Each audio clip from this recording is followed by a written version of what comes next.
Hey guys, how you doing? In this video I'm going to be talking about a Viking Assassin's Creed and why it is the perfect and most logical next step in the series. Why the next Assassin's Creed game has to be Vikings. Before I start, the footage you'll see in the background is various Viking themed media from the TV show Vikings, God of War 4 and For Honor, for anyone that is curious or wondering throughout the video. Now unfortunately we haven't really had a great Viking game yet. You know, the one that does the Viking era justice and explores the history and the mythology. The closest things we've had are, you know, like in terms of video game form that is, are God of War 4, obviously. Not the other God of Wars, but God of War 4 because it's set in the Norse sort of kingdom world. The Viking campaign in For Honor, it dabbles in Vikingism, but it's not exactly the most accurate of things. I mean, they have horns on the fucking helmet. It's not accurate at all, and it irks me. Yes, I use the word irk, don't judge me. There's another game, quite old but still gold. It's an amazing game called Viking Battle for Asgard. Now those are the only games, at least modern-ish games, that I know of, and I know quite a few games, that dabbled or did anything with Vikings that had a Viking setting. It's crazy that we haven't had one yet. We've got amazing TV shows like The Last Kingdom and Vikings, which you're seeing in the background of the video right now, covering the era, but we haven't got a good game to cover it. It frustrates me on so many levels, and this is why I think the next Assassin's Creed game should be Vikings. Now, the Assassin's Creed series would be, it would be perfect for exploring this amazingly rich era of history and mythology. And yeah, legend, whilst also providing an incredibly rich RPG, open world action game experience, and a really good follow-up for the from Assassin's Creed Odyssey. I think it would be very interesting as the characters' motives of a Viking Assassin's Creed, or a Viking assassin. It would be very, very different. The goals would be very different to characters we've seen in the other games, which are often driven by like a family death or a revenge. Which there's nothing wrong with that, you know. If your family dies, you're probably gonna want to be, you know, getting a bit of revenge. It's always good. But I think a Viking would think and act and approach things differently to a Spartan from Odyssey, Egyptian from Origins, or Italian in the Renaissance, for example. Obviously, I'm talking about Ezio there. I think they just approach things differently, and just look at things differently. And also their motives were different. They were very ambitious, genius people. They're not really given credit for it. I think it would make for a very, very interesting story if the character was maybe a little bit self-centered or a little bit indulged and wanted, honor and cared a lot about that and wanted to end up in Valhalla instead of it just being, a familial revenge or something like that. It's not always like that in Assassin's Creed, but it's usually something to do with revenge. It would be cool. It would be cool, trying to make this Viking dude, rich or wealthy. Now, Odin, I'm going to go a little bit into the backstory of the Viking Age era, just for those that don't know, and this is real history, not mainstream history.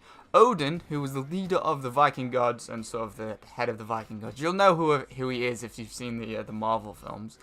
And he was most prominently featured in their poems and historical sagas, which was the only stuff that they really wrote down. He was actually a real person. Odin was a real person. He wasn't a god, he was actually a real person, and he was just sort of a deified as time went on. He was actually the chief of a civilization called the Asses, or the Asses, spelled, not Asses, Asses, let's go with that one, spelled A-S-A-S, from a region called Azaland in Asia Minor, which is like Pakistan, Afghanistan, Iraq. He led his people from that homeland, from that area, to Scandinavia across the span of about half a decade, about 5 years, maybe up to as much as 10 years, over to Scandinavia, because that's a massive, massive distance. And he settled in a place called Odense in Finn, Denmark. Odense being, named after Odin. He then went to war with and conquered the people that lived in that part of Scandinavia, because Odin did not come from Scandinavia, so he went to war with all these people that were in Scandinavia at the time, and took control of most of the region. Most people don't know this, if you went to most people and said, oh no, he's a real person and everything, most people don't know this and they just deny it, as it's a part of suppressed and covered up history. Most of history, real history, is covered up and suppressed. This part of history was probably suppressed by the Christians of the time, who tried very desperately to discredit Odin and the Viking gods, which they called the false gods, as you have probably seen if you've watched the TV show Vikings, a legendary TV show. And this wouldn't be the first time, that's just a bit of backstory, but this wouldn't be the first time Ubisoft would be exploring forbidden or forgotten history, as they're currently developing a DLC, an expansion for Assassin's Creed Odyssey, the latest installment in the Assassin's Creed series, set around the island of Atlantis and the city of Atlantis.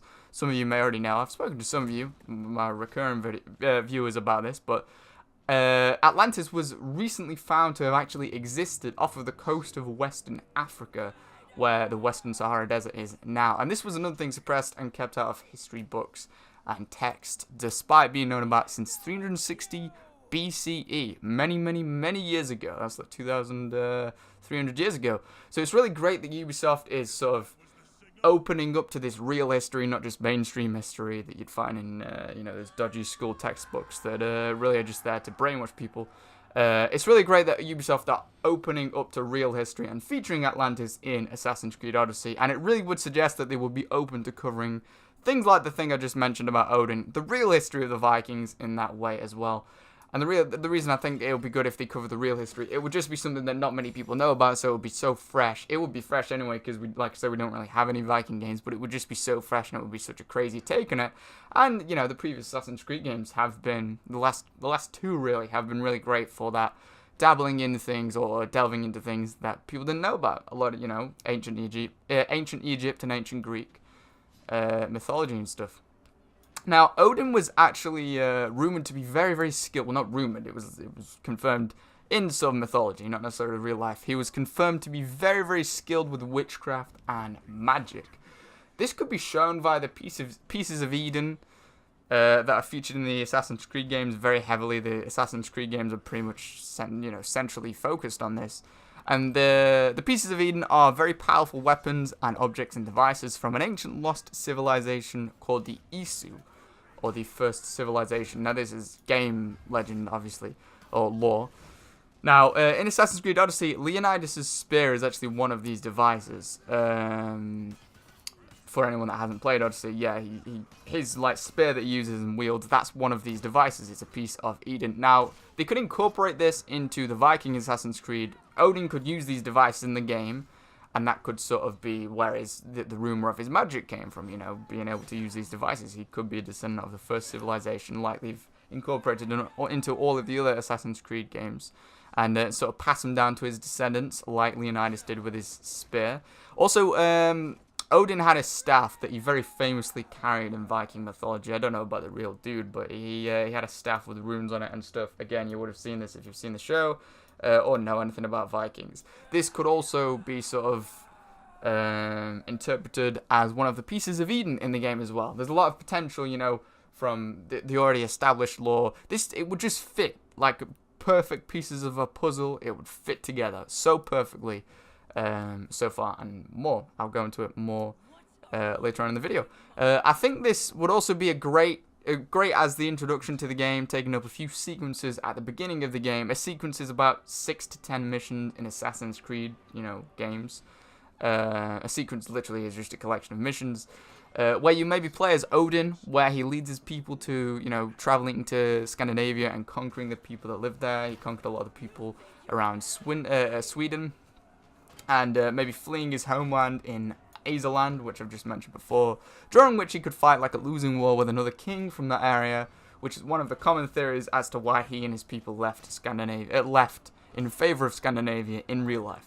This would be similar to early parts of the other Assassin's Creed games, like the introductions, like the part in Assassin's Creed 3, where you play as Haytham Kenway for 3 sequences before obviously he slides into the Native American woman's DMs and conceives Connor Kenway, and then Connor becomes the main character of the game.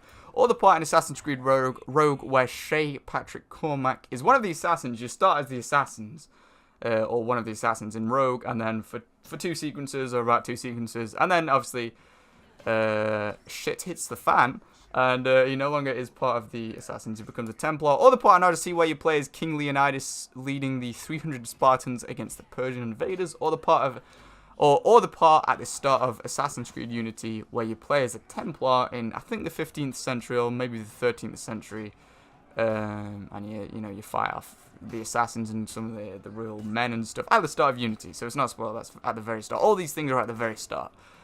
So I have spoiled nothing. Just to make sure. But speaking of King Leonidas, you play as his descendant in Assassin's Creed Odyssey. Again, if you've played Odyssey, you'll know this. It's established at the beginning of the game. They could incorporate this aspect into the Viking Assassin's Creed and make the main character of whatever it will be called, the Viking Assassin's Creed, a descendant of Odin, which I think would really be cool. A lot of Vikings in real life actually did claim that they were descendants of Odin. Maybe some of them actually were, since he was a real guy, I don't know. But a lot of the people that would, grow to be some of the most powerful chiefs and warlords in the Viking age and era and region, they would claim descendancy of Odin. So incorporating this into the Viking Assassin's Creed also would be really cool. And it would fit the archetype of Assassin's Creed that Assassin's Creed is laid down so perfectly. Now, the Norse mythology, or the Viking mythology, it's just so incredibly rich. It has so much depth and so many layers to it. It could really provide some amazing boss battles. Another example of this, I forgot, another game that really does this well is Hellblade: Senua's Sacrifice. I did a video or two of that, and I've played through it. Through a great game. A little bit fancy on the fantasy side of it, but it did a really good job of that. And yeah, like I said, the Norse mythology, it has some amazing depth, and it could provide some really amazing boss battles or fights or dream sequences like in Origins and Assassin's Creed Odyssey, where the Egyptian and the Greek gods and mythology and legend was featured very heavily. And I felt like this worked really well in the past 2 Assassin's Creeds. It breathed new life into the Assassin's Creed series instead of just being like the run-of-the-mill, let's save the world from the Templars. It brought the mythology of the time into the game, and I thought that was really good. The mythology aspect was very interesting, and it had a whole other fantasy sort of aspect to the game. I had a lot of fun, a lot of fantasy, without actually breaking the immersion or being outright historically inaccurate.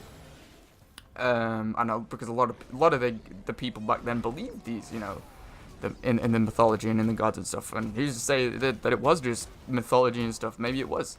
Who knows? Maybe it was real. Who knows? But what I'm saying is I really love that they incorporated it into the newer Assassin's Creeds. They could do this with, I'm saying this is another aspect of it that would just fit perfectly with the Viking setting, because the mythology it's crazy deep, crazy in depth, and really entertaining. Like, you read about some of the stuff, it's crazy. Like, Odin had a cart pulled by like this war goat. If you're gonna have a cart pulled by anything, fucking have it as pulled by a goat of death. That's what I'd go with, definitely.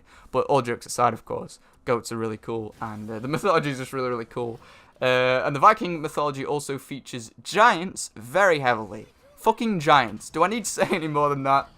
You saw how awesome they were in the God of War 4, which you're watching now. Actually, you probably just watched an ogre get pummeled, which is always nice. And yeah, they could incorporate that into a Viking Assassin's Creed as well. If you're thinking, oh no, that's too fantasy or that's too mythological for Assassin's Creed, you clearly haven't played the last 2 Assassin's Creed. Like I said, they really incorporated mythology really well into it. The Dewat scenes in Origins and the sort of like the Medusa scenes, for example, in Odyssey.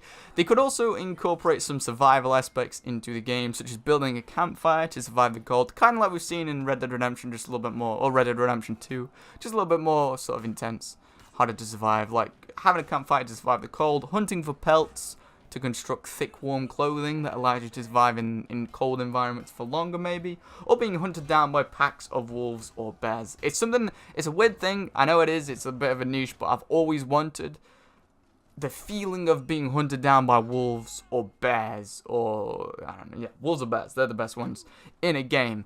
Obviously, there's wolves and bears in many games. Red Dead Redemption 2 is a great example of that, but they never hunt you down. In real life, especially back in those times, given how numerous wolves and bears were, and usually quite a lot bigger and fiercer, I think that just the feeling like of being hunted, your characters being like sensed throughout the forest and being hunted down, it's just something I've always wanted to experience in a game. It would be a really cool horror aspect and survival aspect. Maybe if there was no fast travel in this game, you had to travel between towns and cities in Scandinavia, and one of the big risks was, as soon as it goes dark, fucking wolves come out to nibble on you. That would be really cool. I think. Raiding other clans. Obviously, the Vikings were big raiders. Raiding other clans and other countries was a big part of the Viking culture. They show this. They could show this in the game by adding a raid mechanic. I think if you're going to add Vikings to the game, there has to be a raid mechanic or raid missions where you can sort of set up and then lead raids against other Viking clans or defend against enemy raids. You know, you have to defend your village or your town against enemy raids. And then later on in the game, the size of the raids grow and you eventually start to raid, you know, bigger places, not just little clans, but other countries like England, France, and Spain, like the Vikings did in real life. And this would allow for some really great mechanics, such as, like, making sure that all your troops have the best armor, or going foraging for supplies to build armor for your troops, or for yourself as well, upgrading weapons for yourself and your troops, buying better horses for you and your troops, or upgrading your Viking longboats to be faster and take more damage, you know, raid faster and more efficiently and such. They kind of did this with the... What I'm talking about now is, like, imagine the ship combat in Assassin's Creed Odyssey where, like, you can... You know, yeah, you can upgrade it and you can manage your crew and, like, recruit people and you'll get different bonuses. Something like that, but more fleshed out. Because it works so well in Odyssey, why not pump it up even more and have it as more of a core aspect? Also, I think raiding is even more of a core aspect of the Viking Age than, you know, ship combat was of the ancient Greek Age. So they definitely have to sort of mechanify this, or mechanize this, and what I mean by mechanize is make it a thing that's in the hands of the player and not just like a cinematic thing where you do a mission where you're raiding, but it's a linear mission. If they made it so that you can, like, choose where to raid and how to raid. A good example of this is Shadow of War, where you can attack orc fortresses in Shadow of War, or like siege attacks and defenses in the upcoming game Mountain Blade Bannerlord. Something like that, you know, that's in the hands of the player but also fits into the story quite nicely. I think that would be quite good, in my opinion. Speaking of boats, everyone likes a good boat. Ship combat made a really awesome and incredibly satisfying and fun return in Assassin's Creed Odyssey. And it wasn't in the games since Rogue, Assassin's Creed Rogue, and it made a return in Assassin's Creed Odyssey. This is another thing, another aspect of the Viking Age that would just go hand in hand with the archetype and the sort of the foundation that Ubisoft has set up with the last few Assassin's Creed games, because a Viking game would be able to support such a feature and such a thing, given that the Vikings were very much naval nomads who relied heavily on their ships to travel, to raid, to adventure and explore and stuff, especially later on in their Viking age and in their era. So they could incorporate things like this, like upgrading your boats, upgrade your longboats, get better shields for the side of the boats, get better, you know, get better sails so you can raid faster and stuff like that. I think that'd be really, really cool. Again, I think it would be something that they'd have to put in the hands of the player to a certain degree. So, right, you go out and get the money and get the funds and get the resources to be able to upgrade it. Not like, oh, this mission, the character goes and upgrades his ship, sort of thing. If they put it in the hands of the player, I think it'd be that much more awesome and immersive. And given the success of Odyssey, they definitely have the funds to build such an ambitious style of mechanic like that into the next game. And given the technology, the way that the technology is advancing as well, again, they'd definitely be able to do it. The Vikings, again, I'm just sort of, this is like a history lesson, and also why there should be a Viking Assassin's Creed. The Vikings raided and explored so many places. A few of them are England, Spain, Africa, France, Morocco, obviously in Spain, Russia, Ireland, Scotland, Italy, even America. They were there before the native... Actually, well, they weren't there before the Native Americans, but they were there before Columbus and the English and stuff. They got to America before that. Before even them. Not before the Native Americans, though. So Ubisoft certainly wouldn't be limited for potential settings for the game, given how many places they raided, and that was just a few in that list. They raided even more than that. Greenland and Iceland and stuff.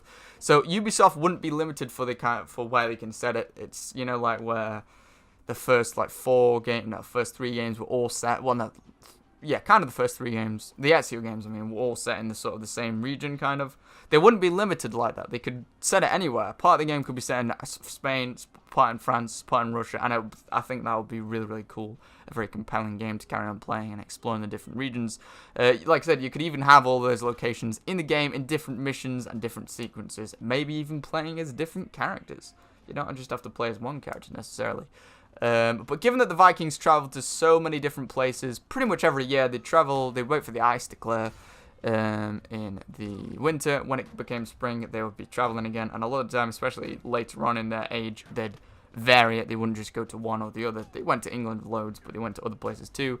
They could show many of these locations throughout the campaign, and I think that'll be another change that they could do to sort of in contrast to the previous Assassin's Creed games, where the Assassin's Creed games are pretty much always set in one place, and then there's a DLC set in another place. They could do this where you'd spend three sequences in one place, and the open world's quite big, not massive, not as big as if it was just set in one location the entire game, but the open world's quite big. You can explore that place, then you progress in the story, you're on to a next place. I think that'd be really, really cool, and it would certainly be a new thing for the series, having, like, I don't know, 4 or 5 different locations that you could free roam around. That'd be awesome. Like, big locations as well, completely different countries. I think that'd be awesome. But the Vikings took part in loads of different battles.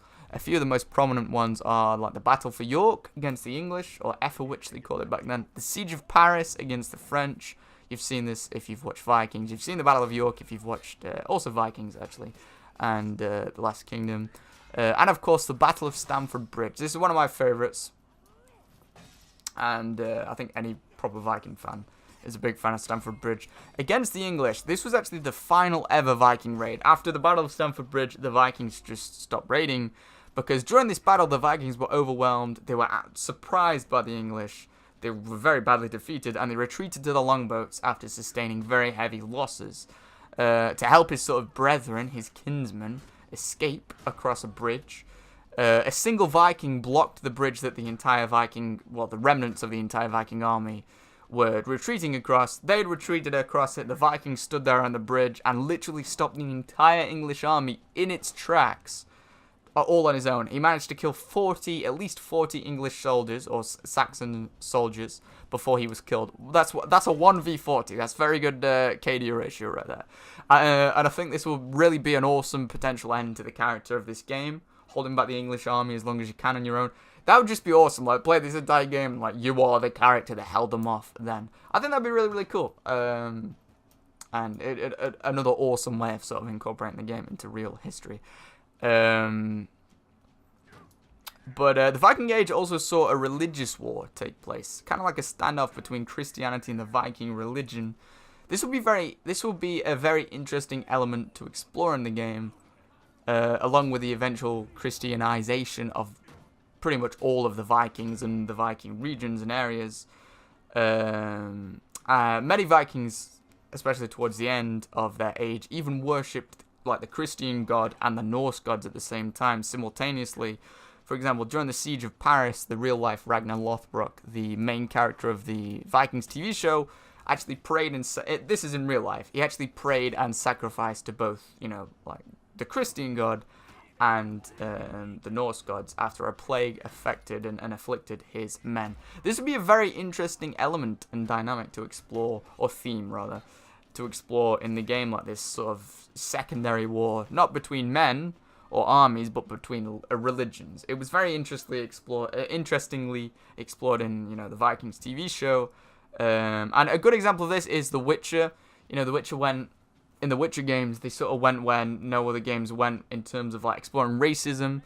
They had a racist element in that game, or a racism element where the elves and the dwarves were sort of discriminated against and were looked down upon by a lot of the other beings and stuff, and obviously that mimics real life cultural issues and problems and stuff. This would be a similar thing where it's like a darker theme, and on its own it would be kind of like, well, don't put this in a game, it's just going to depress people, but as part of the whole story it'll be very, very cool.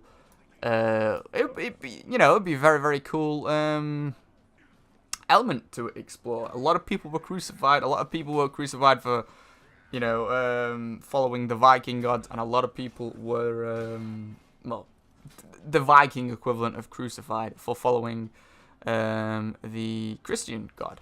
So stuff like that would really make for some, like brutal scenes and certainly a dark theme, an element to this story. But I think it would be really interesting and a really cool thing to explore. As I sort of alluded to before, this game wouldn't even necessarily need to follow a single character.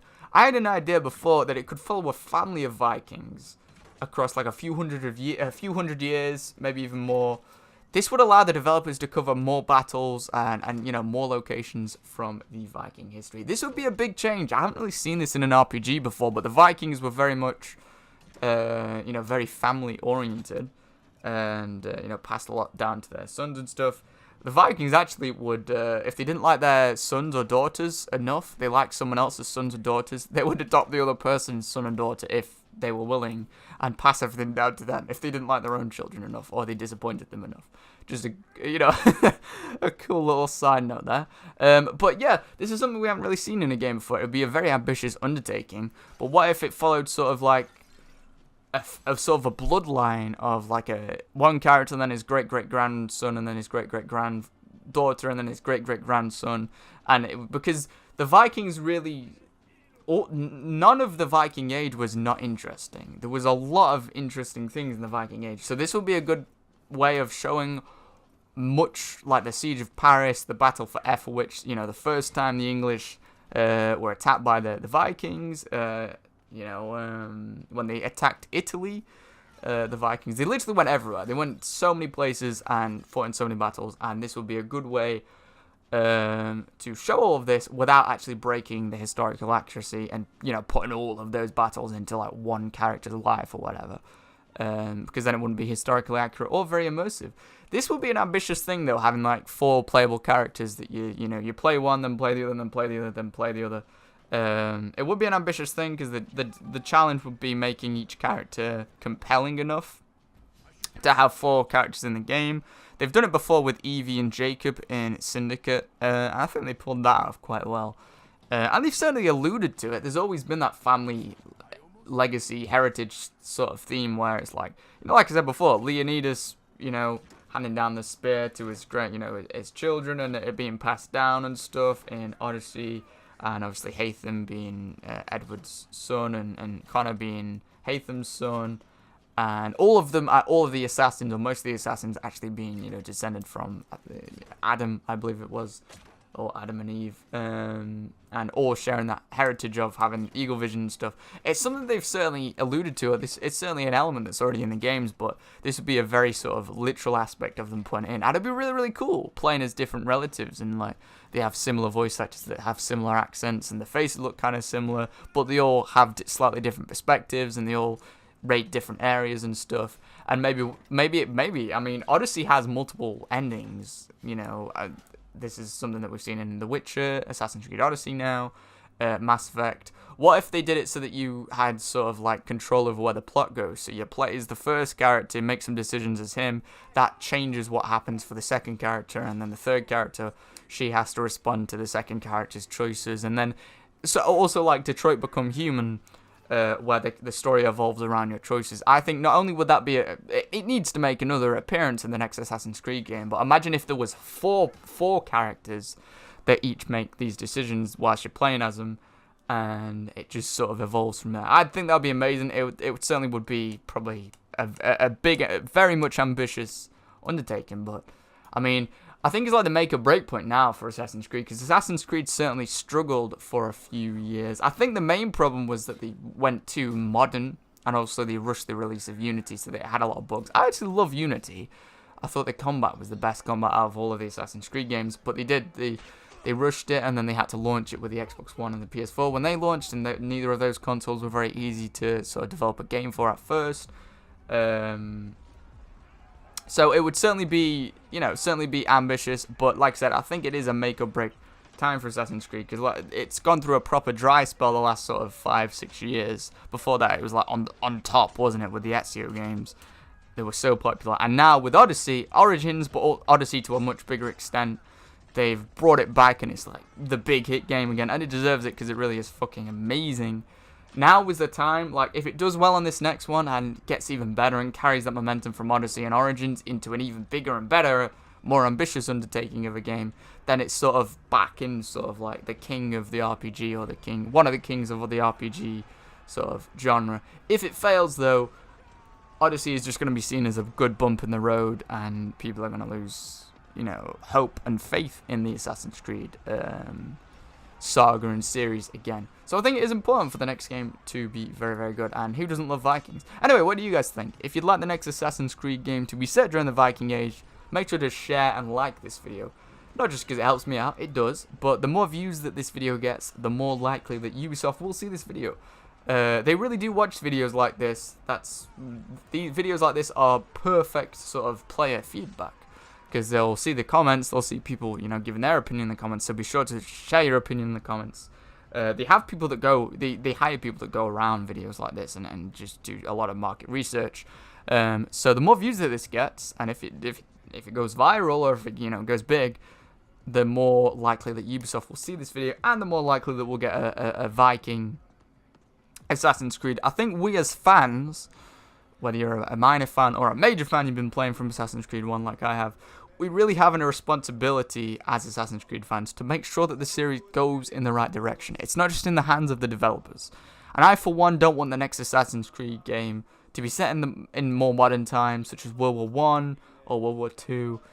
And that is a rumoured setting for the next game. And that is where Ubisoft seemed to be taking this series before the announced Assassin's Creed Origins. I think they were actually going to do a World War I game or something like Russian Revolution, but I think people complained, or people said that they wanted Ancient Egypt more on videos like this. And thank God we got Ancient Egypt and Ancient Greece, because to me the ancient settings are far more interesting and fun to play in. What I'm saying is they got more and more modern as each game came out. They had Black Flag, and then more modern, and really from the get-go, after Assassin's Creed 1, when they went from the historical, the religious crusades in the Holy Land to the Renaissance. I thought the Renaissance was even a little bit too far in history. It turned out being a great game, but at first I was a bit disappointed that they were going forward in history. The ancient times are always way more fun, in my opinion, to play in and to explore, and there's a lot more history. You know, there's no mythology in the American Revolution like in Assassin's Creed 3. There was no gods, there was no mythology, there was no legend. It was very vanilla and boring. I think that's why that game was probably the least popular out of all the Assassin's Creeds, because it was just a very vanilla setting. Also, those goddamn Americans, how dare they rebel against us tea drinkers, you absolute cunts. How dare you? The second American Revolution will come and we'll take back our country. I'm just joking, I really don't care. But I worked hard as hell on this video for the historical research. It took me like 4 hours to write the script. It took me about 5 hours to do the historical research. I love doing it, but it's a lot of time. And also the nice Viking themed media in the background for you to watch during the video. So supporting it via likes and shares and comments, positive comments, is very much appreciated and makes my time a lot more worthwhile. If you enjoyed it, like I said, leave a like. If you didn't enjoy it, go fuck yourself, but still leave a like. That would really help. Thank you very much. And yeah, thank you very much for watching. Like I said, share your opinion in the comments, and let's all pray to baby Jesus and the Viking gods that the next game is Viking. Anyway, bye-bye. Thank you for watching.